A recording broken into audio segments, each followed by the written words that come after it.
एवं आपका प्यारा परिवार स्वस्थ, सुरक्षित, सुखी एवं समृद्ध रहें, यही प्रार्थना के साथ आज हम इस प्रवचन में सफल होने की सर्वोत्तम उपाय देखेंगे। सबसे महत्वपूर्ण बिना खर्चे का उपाय। आप कई बार मुझे कहते हैं कि महाराज आप भीमसेनी कपूर के बारे में बताए। हम पूछने गए तो 2500-3000 किलो बोल रहा, हम गरीब लोग कैसे लें महाराज। कई लोगों को हम कोई उपाय बताएं, बोले ये रत्न तो इतना महंगा है, ये चिरमी गुंजा तो आपने नीला कलर का बोला तो एक गुंजा 3-5 हज़ार बोल रहा है।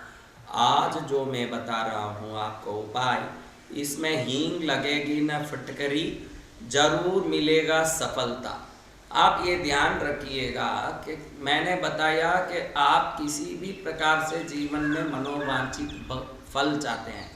आत्म साधना करने वालों के लिए आत्म सिद्धि चाहिए, ज्ञान की निरंतर शिक्षा लेने वालों के लिए ज्ञान चाहिए, कई लोगों को सामग्री चाहिए, तो कई लोगों को समृद्धि चाहिए, तो कई लोगों को रिश्ते में प्रेम चाहिए। तो ऐसे लोग हैं जिनको कुछ न कुछ चाहिए। मोक्ष जाने की यात्रा में मोक्ष से लेके नीचे तक व्यक्ति विभिन्न स्तर में बटा हुआ है। एकदम अज्ञानी है, कमजोर है, और संसार की वस्तु लपेटने के लालच में पड़ा हुआ है, तो कोई ईश्वर के चरण को पकड़ने के लालच में पड़ा हुआ है कि मुझे प्रभु चरण मिल जाए, कोई मोक्ष जाने के लालच में पड़ा है।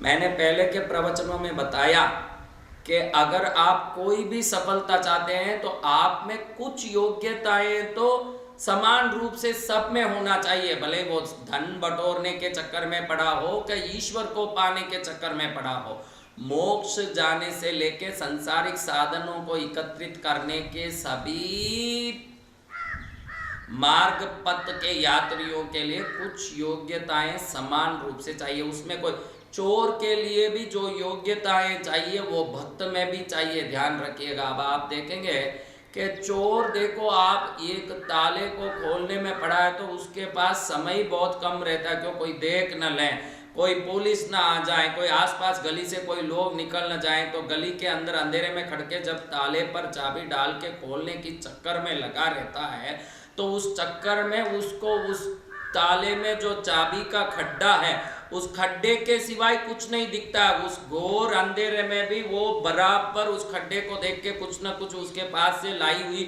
दूसरी चाबी से उसको खोलने के प्रयत्न में एकाग्र होके लगा रहता है। ये जो ताले की चाबी को खोलने की एकाग्रता चोर में है ना, उतने ही प्रभु के चरण को देखने की एकाग्रता भक्त में आ जाए तो वो भक्त भी मोक्ष में चले जाएं उस प्रभु की भक्ति की एकाग्रता के कारण।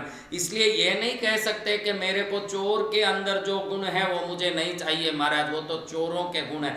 आप ध्यान रखिएगा, ये चोर जिस प्रकार से कोई भी आहट किए बगैर, आवाज किए बगैर बराबर से कहीं चोरी करके निकल जाता है, संसार की किसी आहत और किसी आहट से संबंध नहीं रखते हुए एकदम शांत अवस्था में स्वयं को लीन करने वाला भक्त भी प्रभु को पा लेता है। तो कई बार गलत चीजों में काम आने वाले गुण सही चीजों में भी काम आ जाते हैं। इसलिए गुण गुण होते हैं, उसमें अवगुण सद्गुण को कोई नहीं होता। कई लोग बोलते हैं अवगुण है, ये सद्गुण है। अवगुण सद्गुण कुछ नहीं होता, वो जिस काम के पीछे लगता है उस काम के कारण वो गुण अवगुण या सद्गुण बन सकता है। काम किसी गुण को अवगुण कर सकता है, न काम किसी गुण को सद्गुण कर सकता है, लेकिन गुणों में अपने आप में कोई गुण नहीं होता। कोई लोग बोलते हैं कि नशा पी के पड़ा हुआ है और कैसा शराबी है, बड़ा अवगुणी है। मैं उनको कहता हूं कि ऐसा नशा जो इसको दारू में चढ़ा है, ऐसा नशा राम नाम का चढ़ जाए तो यही नशा उसको मोक्ष दे दे। वो नाम का नशा, ये शराब का नशा, लेकिन नशा जरूरी है। वस्तु बदलते ही वो नशा शराब में जाता है तो अवगुण हो जाता है, राम नाम में वो नशा लग जाए तो वो भक्ति हो जाती है। इसीलिए आप किसी भी चीज में ये अवगुण है, ये सद्गुण है, ये सब सोचना भूल जाइए। वो गुण जिसके पीछे लगाओगे, वो गुण जिसके पीछे जाएगा, वो गुण वहीं से जाके अवगुण या सद्गुण बन जाता है। इसलिए सद्गुण अवगुण कुछ नहीं होता। आज मैं आपको खास ये चीज ऐसे सफलता का एक मुख्य कारण बताना चाहता हूँ। अगर आप सफल भी हो तो भी आपको सावधान करना चाहता हूँ। जितने लोग ये प्रवचन देख रहे हैं, जरूर ये प्रवचन दूसरों को भी जरूर आप सुना देना एक बार। हरदम मैं ये नहीं कहता कि आप इसको सबको सुनाओ, इसको शेयर करो, हमारा वो आदत नहीं है, क्योंकि उस प्रवचन से जिसको लाभ होना लिखा है वो उस तक पहुंच ही जाएगा। और सिर्फ प्यासा ही पानी को नहीं ढूंढता है, पानी भी प्यासा को ढूंढता रहता है कि सही प्यासा मिले तो उसके गले में मैं पहुंच जाऊं। इसलिए सही हिसाब से प्यासा रहेगा, पानी उसको ढूंढ के आएगा। तो संतों की वाणी भी जो सही लोग जिसको पाने के लायक होंगे उन तक वो अपने आप पहुंचेगा। शेयर लाइक करने की जरूरत नहीं। लेकिन आज के तारीख में जो विडंबना खड़ी हुई है, वो विडंबना करने वालों को ही स्वयं दुख दे रही है, उनको समझ नहीं। इसलिए मैंने कहा कि ये प्रवचन जरूर आप दूसरों को सुनाना। वो क्या विडंबना महाराज? इसमें विडंबना भी है, इससे सुधर जाओ तो सफलता भी है। दोनों बात इसमें निर्धारित है। सफलता कैसे महाराज? सफलता इसलिए कि इससे ज्योतिष शास्त्र ने भी सफलता बताया है, इससे धर्म शास्त्र ने भी सफलता बताया है, इसमें वैज्ञानिकों ने भी सफलता बताया है, इसमें ज्ञानियों ने भी सफलता बताया। वो क्या? आपके घर में रहने वाले बड़ों का आप कितना आदर करते हैं, ये आज की सफलता और भविष्य के सुख में बहुत बड़ा स्थान रखता है। ये इसलिए कहता हूँ कि जो आज सोचते हैं कि मेरे माँ बाप कहीं हैं, मैं आराम से हूँ, इसमें क्या है, मुझे पढ़ाई हो गई कि नौकरी मिल गई, अब मैं बेंगलोर में किसी कॉरपोरेट कंपनी में काम करता हूँ, मेरे माँ बाप मध्य प्रदेश के देवास में या दिल्ली के पास कहीं एक छोटे गांव में हरियाणा में रहते हैं, तो क्या है, हम हमारे आनंद में हैं। ध्यान रखिएगा, शास्त्रों में माता का स्थान को चंद्र के स्थान से जोड़ा है और चंद्र मन का कारक है। पहले भी ये मैं बता चुका हूँ, फिर भी इसलिए बता रहा हूँ कि इसका महत्व आपको समझ पड़े। शास्त्रों में सूर्य का प्रथम स्थान को पितृस्थान से जोड़ा हुआ है। पिता सूर्य का स्थान रखता है और सूर्य पिता का कारक है।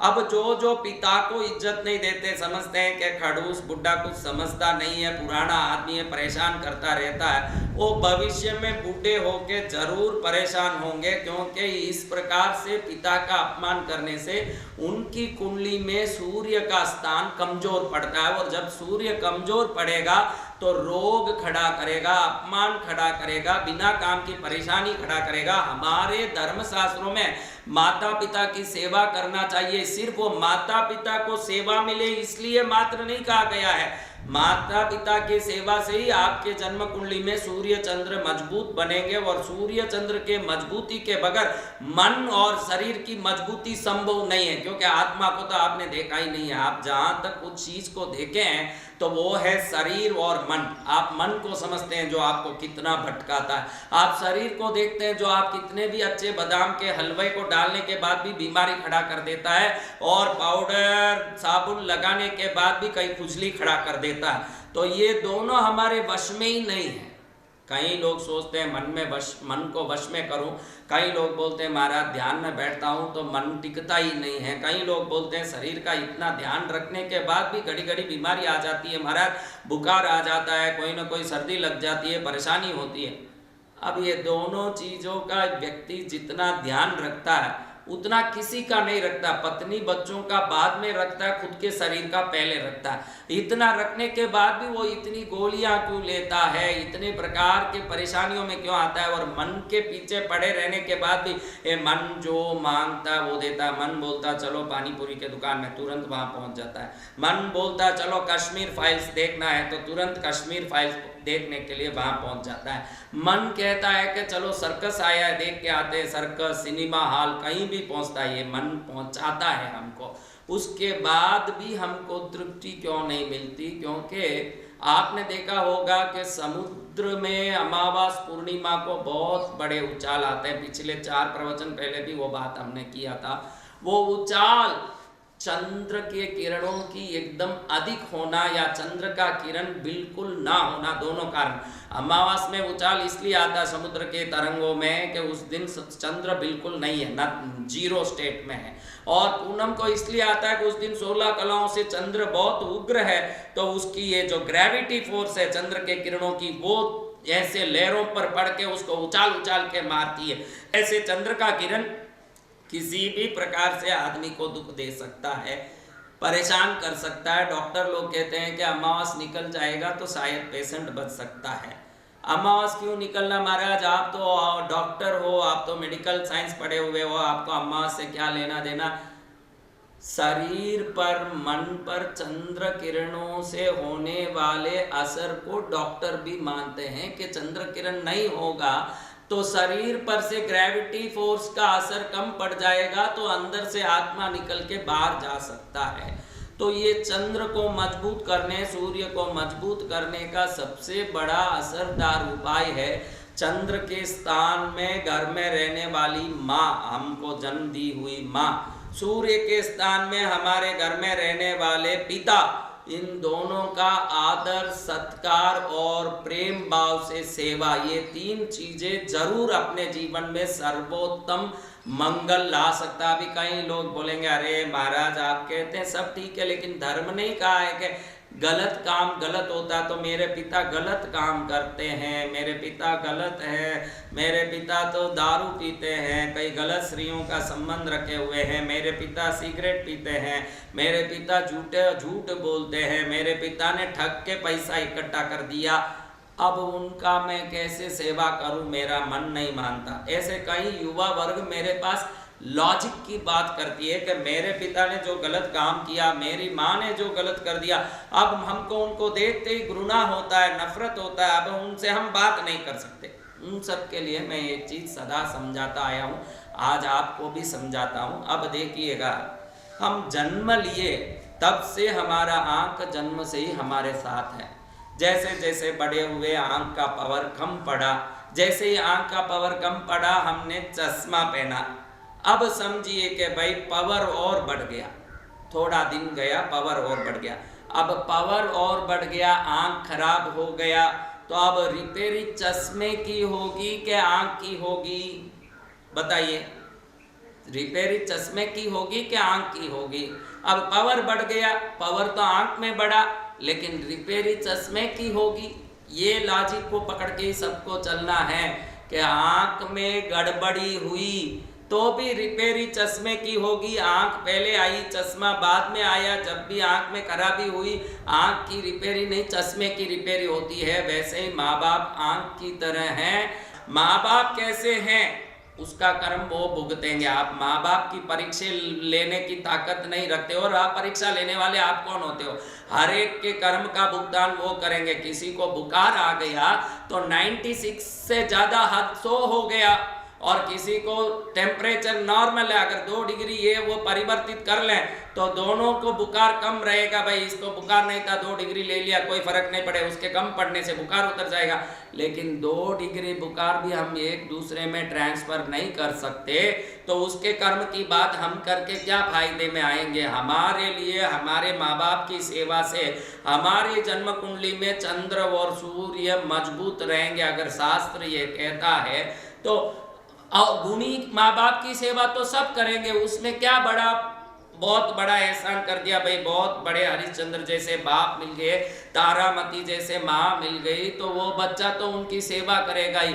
सेवा करने के लिए योग्यता देख के सेवा करे तो वो फिर क्या सेवा, वो हमारे हैं, हमारे माता पिता हैं, इसलिए हमारे माता पिता की सेवा। उसके सिवाय क्या तू पड़ोसी की सेवा करेगा, काका जी की सेवा करेगा? वो तो कहेगा पड़ोसी मैं क्यों सेवा करूँ, ये तो मेरे काका जी है, वो क्यों सेवा करूं? फिर तो तेरे माँ बाप एक ही हैं, कोई नए माँ बाप पैदा होके आने वाले नहीं हैं। तुझे तो बहाने मिल जाएंगे हजार में, रिलेशन की क्यों सेवा करूं, साला जी की क्यों सेवा करूं, साडू जी की क्यों सेवा करूं, भुआ की क्यों सेवा करूं, मामा की क्यों सेवा करूं? क्यों नहीं करना भाई? नहीं, शास्त्रों में तो सेवा माँ बाप की लिखी है, तो मैं साला जी की क्यों सेवा करूँ, साडू जी की क्यों करूँ? तो माँ बाप की कर। माँ बाप तो सही नहीं है, मेरे बाप सही नहीं है, गलत है, माँ सही नहीं, यानी तुझे सेवा किसी की नहीं करनी है, तेरे को तो बातें करनी है। वो अच्छे हैं तो सेवा करने के लिए लाख हैं भाई, और अच्छे नहीं भी हैं तो तेरे लिए ये कि माँ बाप है, उनकी अच्छाई बुराई देखना तेरा कर्म नहीं है, वो तेरे माँ बाप है, इसलिए तू सेवा करता जाएगा।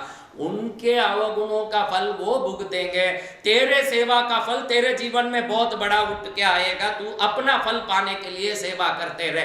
और मैं ये कहना चाहता हूं कि जीवन में सफल होने की इच्छुक लोग और आज सफल होकर के इतराने वाले लोग सभी देख ले के भाई हम माँ बाप की सेवा घर में बराबर कर रहे हैं, हमारे बड़ा भाई हो, घर में बड़ी बहन हो, उन सबको यथोचित सम्मान दे रहे हैं या नहीं, उनको तो उनके ठिकाने रख दिया और हम खाली सफलता के पीछे पड़े। आज जितने लोग सफल हो रहे हैं ये मत इतराना कि भाई हम बहुत सफल हैं। अगर आपके मन में अपने ही जन्मदाता माता पिता के प्रति श्रद्धा भक्ति और प्रेम नहीं होगा तो ये सफलता तो आप वस्तुओं के तौल से कर रहे हो कि भाई मेरे पास गाड़ी आ गया, बंगला आ गया, मैं सफल हूं। तो आप ध्यान रखिएगा, एक राज्य के मुख्यमंत्री बनने को भी आप सफलता मानते हैं तो वो सफलता अंत समय तक रहता है कि अंत में अनाथ भर के नलियों के साथ हमको मार देता है, ये कह नहीं सकते।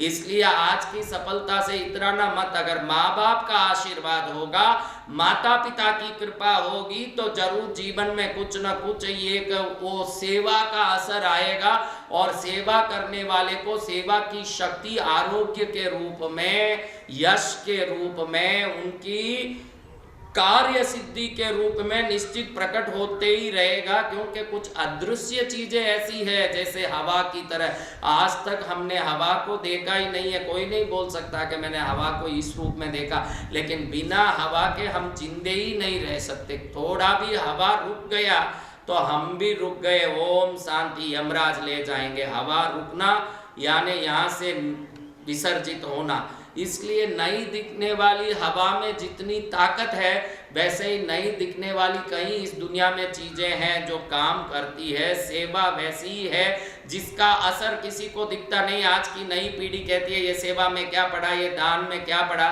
करके देखो तो मालूम पड़ेगा। कई बार भोजन में हम लोग विदेश में यात्रा करते हैं, संत लोग तो कोई नई चीज लाके लोग देते हैं, हम कहते हैं भाई हम सब संत है ये नहीं खाते हैं, तो वो लोग कहते हैं ट्राई करो महाराज, एक बार ट्राई करो, इसको ट्राई करो। तो मैं आपको सजेस्ट करना चाहता हूँ जैसे नए नए पदार्थों को आप ट्राई करते हो, लेकिन ये दुनिया जब से चालू हुई जिस आज तक जो चीजें चल रही है दान सेवा भक्ति, इनको आप कभी ट्राई नहीं करते हो और सीधा कह देते हो कि इन सब में कुछ नहीं पड़ा है। आपको पिज़्ज़ा ट्राई करने का इंटरेस्ट आ गया, पास्ता ट्राई करने का इंटरेस्ट आ गया, कोई भी नई रेसिपी ट्राई करने का इंटरेस्ट आ गया, तो दुनिया जब से चालू हुई तब से ओल्ड रेसिपी है ये दान सेवा भक्ति पूजा। ट्राई करके तो देखो, संसार की कोई चीज चाहे ट्राई करके छोड़ दोगे, एक बार ये सेवा पूजा ट्राई करने के बाद जो आपके जीवन में बदलाव और सुख आएगा तब आप समझ लोगे कि दुनिया के जितने पुराने ऋषि महर्षि लोग हो गए वो पागल नहीं है कहीं के, वो कोई दिमाग के कमजोर नहीं है, वो ऐसे हैं जिन्होंने अदृश्य चीजों को जानने की शक्ति रखी थी। आज हमारे पास वो शक्ति है मिसाइल बनाने की, क्लोनिंग करने की शक्ति। एक आदमी जैसे हूबहू एक सेल से क्लोनिंग कर देते हैं वैसा ही दूसरा आदमी बना सकते हैं। हम क्लोनिंग कर सकते हैं, मिसाइल कर सकते हैं। जो नहीं है उस वस्तु में से कोई वस्तु प्रकट नहीं कर सकते जो हमारे पुराने ऋषि मुनि करते थे। तो इस प्रकार से हमारे जीवन में सुख आना हो, शांति आनी हो, आपके जीवन में श्रेष्ठता आना हो तो सेवा जरूरी है। वो सेवा आप बोलो कि भाई मैं मेरे जन्मदिन पर अनाथ आश्रमों में सेवा करता ही हूँ, मैं मेरे कुछ शादी के दिनों में मैं गरीबों को रोटी डालता ही हूँ, तो आपको मैं बता देता हूँ जब माँ बाप की सेवा की ही नहीं तब गंगा नहा के भी क्या फायदा। कभी भूखे को रोटी खिलाया नहीं फिर अमृत पिलाने से क्या फायदा। तो मैं ये कहना चाहता हूँ कि आप कहो कि मैं ये सेवा करता हूँ, मैं गुरुदेव की भक्ति करता हूँ, मैं फलाना काम करता हूँ, उसमें जाता हूँ। मैं कहता हूँ आपके घर में रहे हुए माँ बाप की पहले आप आदर दे के उनकी आवश्यकताओं को पूरी करना सीखो, फिर इस दुनिया की हर चीज को करो, आपका कल्याण होगा। और क्यों करना, इसका एक लॉजिक मैं अगले प्रवचन में सुनाऊंगा। सुन के आपके जीवन में जरूर आनंद और सफलता आएगा। जब तक के लिए जय पार्श्वनाथ।